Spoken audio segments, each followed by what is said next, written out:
오늘 구역장 문과를 시작하도록 하겠습니다. 네, 오늘 본문 말씀은 에스라 2장 18절로 19절 말씀입니다. 에스라 2장 18절 요라 자손이 112명이요 하숨 자손이 223명이요 이는 하나님의 말씀이니라. 아멘. 오늘은 37강으로 가계별 17개 자손 가운데 5번째 시간입니다. 지금까지 1차로 바벨론 포로에서 귀환한 17개 가계별 자손 가운데 15개 자손을 살펴보았습니다. 15개 자손 살펴보았는데 이제는 남아있는 요라 자손과 하숨 자손에 대하여 살펴보도록 하겠습니다. 그리고 그 17개 자손 가운데 나타난 구속사적 교훈도 함께 살펴보겠습니다. 첫 번째 요라 자손의 요라 자손입니다. 가계별 원어의 이름은 요라는 던지다, 쏘다, 가르치다, 비를 내리다 이런 뜻의 히브리어 야라에서 유래하여 가을비, 비 오는 이러한 뜻이 있습니다. 그런데 느헤미야 7장 24절에서 그 1차 귀환자를 기록할 때는 요라 자손이 하립 자손으로 기록되어 있습니다. 하립은 가을이라는 뜻으로, 그쵸? 하립은 가을인데 요라는 가을비 이런 뜻이잖아요. 두 이름의 뜻이 유사한 것을 볼 때 요라 자손과 하립 자손은 같은 자손으로 보아야 합니다. 두 자손의 귀환자 수 역시 112명으로 동일합니다. 귀환자 수를 보면은 1차 바벨론 포로 귀환자는 112명으로 에스라와 느헤미야가 동일하게 기록을 하고 있습니다. 2차 귀환자는 없습니다. 2차 귀환 후 공개된 이방 여자와 결혼한 자들도 없고 3차 귀환 후 성벽 공사와 언약 갱신은 성벽 공사에는 참여하지 않았지만 갱신된 언약의 인친자 명단에는 하립 또 요란 자손 대표가 기록되어 있습니다. 하숨 자손을 보겠습니다. 하숨 자손, 가계별 17개 자손 가운데 마지막 17번째인데요. 가계 이름은 하숨은 하슘으로 부유한이란 뜻입니다. 하숨의 부모는 바벨론의 가난한 생활 속에서 아들이 부유한 삶을 살기를 소망하면서 이름을 지었을 것입니다. 귀환자 수를 보면은 1차 귀환자는 223명, 이제 에스라가 기록을 하고 있고 느헤미야는 328명을 기록을 하고 있습니다. 이 차이는 105명의 차이가 나죠. 이 105명은 이제 느헤미야 때 그 족보를 찾아서 회복을 한 것으로 보입니다. 2차 귀환자 바벨론 귀환자 포로 귀환자는 없고요. 2차 귀환 후 공개된 이방 여자와 결혼한 자들은 하숨 자손 가운데는 7명이 있었습니다. 3차 귀환 후 성벽 공사와 언약 갱신은 성벽 공사는 참여하지 않았고 갱신된 언약인 인친자 명단에는 하숨 자손 대표가 기록되어 있습니다. 가계별 17개 자손 가운데 구속사적 교훈을 보면은 첫 번째로는 제1차 귀환에 참여한 17개 자손 중에 2차 귀환에는 9개 자손만이 돌아왔습니다. 그리고 9개 자손 가운데도 또 두 자손만이 성벽 공사에 참여를 하였습니다. 신앙이 점점 이제 흐려져 가고 있었죠. 표를 보면서 한번 알아보도록 하겠습니다. 가계별 17개 자손이 이제 1차 귀환 때 올라왔는데 이 17개 자손 가운데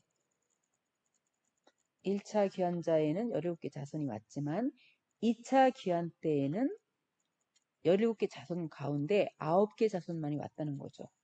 바로스 자손, 또 스바데아 자손, 또 바한모압 자손, 그리고 엘람 자손, 또 부베 자손, 아스갓 자손, 또 아도니감 자손, 비그웨 자손, 아딘 자손 이렇게 9개 자손은 2차 귀환에도 조상들의 그 신앙의 발자취를 쫓아서 예루살렘으로 올라왔던 것입니다. 그러나 8개 자손은 1차 귀환에 올라왔던 조상들을 발자취를 따라오지 않고 신앙이 전수가 되지 않았습니다. 그런데 2차 귀환의 9개 자손 가운데에도 성벽 공사에 참여한 가문은 이제 바로스 자손, 그리고 바한모압 자손, 바로스 자손과 바한모압 자손 두 자손만이 성벽 공사에 참여하고 나머지 7개 자손은 또한 참여하지 않았음을 볼 수 있습니다.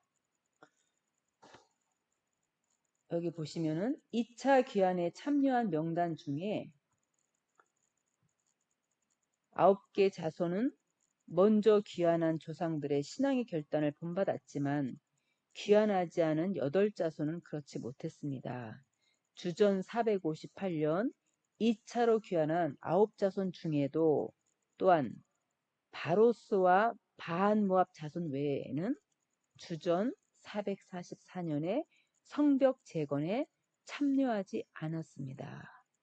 이는 제2차 귀환자들의 가문이라 할지라도 시간이 지날수록 신앙이 점점 나태해졌다는 것을 보여줍니다. 그러니까 바로스 자손과 바한모압 자손만이 그 신앙이 잘 전달이 되었던 것을 볼 수가 있죠.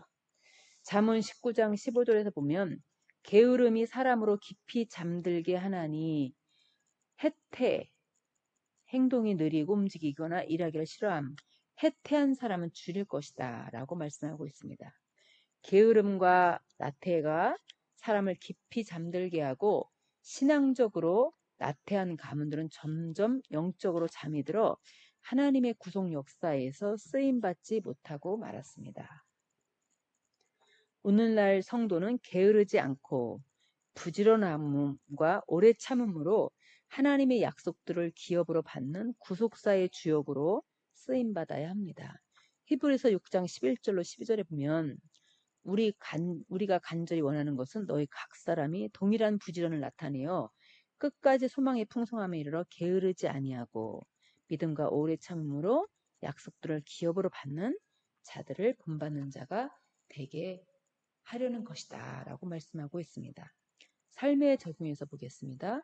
우리 집안은 점점 신앙이 나태한 집안인지 아니면 점점 신앙이 강해지는 집안인지 아니면 그 자리에 정체되어 있는 집안인지 서로 이야기를 나눠봅시다. 그럼 이 말씀 우리 자신에게 적용해 보시죠.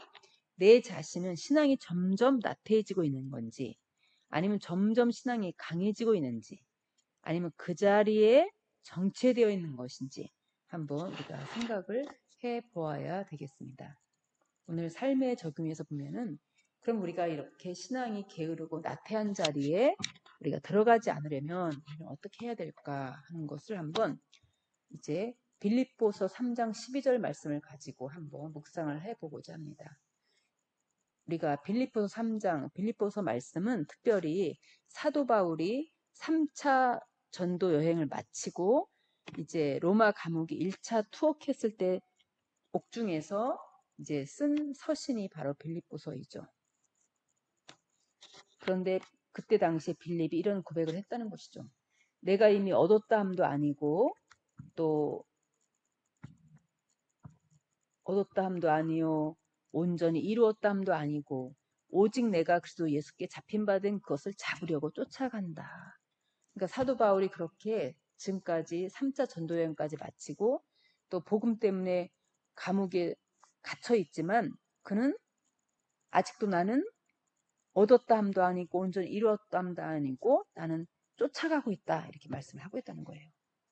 형제들아 나는 아직 내가 잡은 줄로 여기지 아니하고 오직 한 일, 즉 뒤에 있는 것은 잊어버리고 앞에 있는 것을 잡으려고 뒤에 있는 것을 잊어버린대요.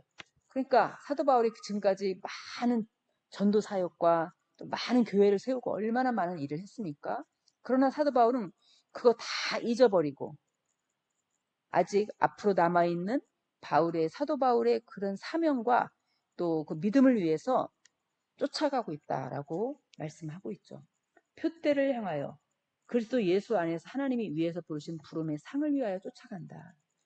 그 믿음의 완성을 위하여 그리고 하나님이 부르신 하나님의 주실 상급을 바라보고 그런 지금도 쫓아가고 있다. 이렇게 고백을 하고 있는 것이죠. 우리가 나는 이제 이만하면 됐다라고 하는 것이 가장 위험하고 나태해지기 쉬운 그런 순간인 것을 우리가 깨달아야 되겠죠. 그렇죠? 사도 바울과 같이 우리도 이렇게 정말 뒤에 있는 것은 잊어버리고 내가 어떠한 위대한 일, 어떠한 많은 일을 많은 수고를 했다 할지라도 잊어버리고 앞에 있는 것을 향하여 달려가는 그러한 신앙생활을 할 때 우리가 나태해지지 않고 게을러지지 않는 그러한 신앙생활이 될 줄로 믿습니다. 기도하겠습니다. 사랑의 아버지, 진심으로 감사합니다. 우리가 영적으로 게으르고 나태함에 빠지지 않기 위하여서는 아버지 하나님, 뒤의 것은 잊어버리고 오직 앞에 있는 표대를 향하여서 하나님께서 주실 부름의 상을 향하여서 그리고 우리의 구원의 완성을 위하여서 쫓아가는 우리의 신앙생활이 되어야 될 줄로 믿습니다.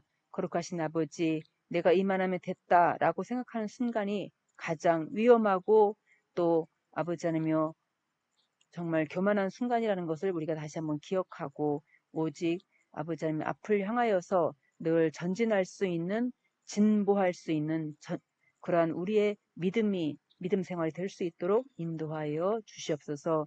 이제 공동회와 또 앞으로 남아있는 모든 아버지 하나님이여 이제 일정들이 하나님의 은혜 가운데 반드시 아버지 하나님이여 하나님 편에 말씀 편에 선 이들의 모든 기도와 모든 수고가 승리하는 그날을 아버지께서 앞당겨 허락하여 주시옵소서. 모든 교회가 회복이 되는 그날이 앞당겨지게 하여 주시옵소서. 모든 말씀 빌고 날 때에 거룩하신 예수님의 이름으로 기도드렸습니다. 아멘.